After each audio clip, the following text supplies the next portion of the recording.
मुस्लिम सेवा संघ के राष्ट्रीय महासचिव नदीम कुरैशी ने उत्तराखंड के नैनीताल में बच्ची के साथ हुए गलत काम की कड़ी निंदा करते हुए दोषियों पर कड़ी कार्रवाई की मांग की। साथ ही नदीम कुरैशी ने कहा कि नैनीताल में प्रोटेस्ट के नाम पर मुस्लिम दुकानदारों को टारगेट करके पीटना और दुकानों में तोड़फोड़ करना एक बड़ी साजिश का हिस्सा था। नैनीताल में जिन लोगों ने मुस्लिम व्यापारियों को पीटा और दुकानों में तोड़फोड़ की, उन पर कड़ी कार्रवाई होनी चाहिए। नदीम ने एसएसपी नैनीताल से फोन पर बात की और मुस्लिम दुकानदारों को पीटने वालों पर कड़ी कार्रवाई की मांग की। साथ ही नदीम कुरैशी ने कहा कि वो 5 मई को नैनीताल जा रहे हैं। वहां पुलिस के अधिकारियों से मिलकर दुकानदारों की तरफ से मुकदमा लिखाकर दोषियों पर कड़ी कार्रवाई की मांग करेंगे।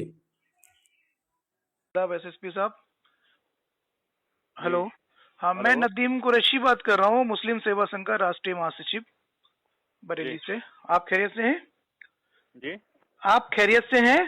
जी। एसएसपी साहब, ये जो नैनीताल वाली घटना हुई है, जिसमें हमें बेहद अफसोस है, बच्ची के साथ गंदी हरकत की गई है।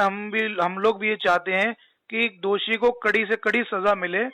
बस अफसोस इस बात का है कि जो मुस्लिम दुकानदारों के साथ मारपीट की गई है, उनके साथ में जो गलत व्यवहार किया गया है, उन पर भी कार्रवाई होनी चाहिए। कि जिन लोगों ने उन मुस्लिम दुकानदारों के साथ मारपीट की है, हम लोग ये चाहते हैं कि उन पर भी कार्रवाई हो, जिन लोगों ने ऐसा इन घटना को अंजाम दिया है।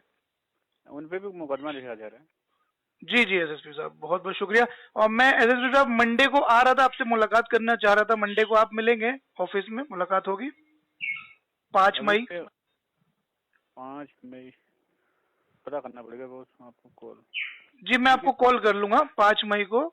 मैं आपसे मुलाकात करूंगा। बस हमारी मांग यही है कि जिन लोगों ने, जो मुस्लिम दुकानदार हैं, जिनके साथ मारपीट की है, तो उनके दुकानदारों की तरफ से भी मुकदमा लिखा जाए और कार्रवाई हो।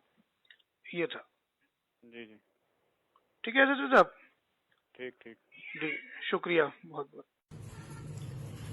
देश में फिरका परस्त ताकतें सक्रिय हैं और नफरत फैलाने में बाखूबी अपने काम को निभा रही हैं। मैं अगर नैनीताल की बात करूं तो नैनीताल में जो घटना हुई है, जिस बच्ची के साथ दरिंदगी की गई है, मेरी संवेदना उसके पूरे परिवार के साथ और उस बच्ची के साथ है। और मैं यही मांग करूंगा कि ऐसे दोषी को कड़ी से कड़ी सजा मिले।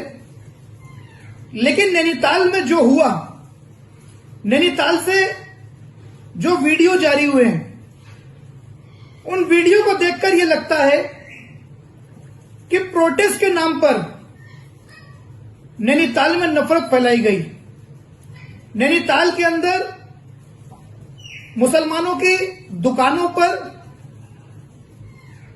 मुस्लिम सैलानियों पर जिस तरह से हमले किए गए, जानलेवा हमले किए गए, उनके साथ मारपीट की गई, ये सरासर गलत है।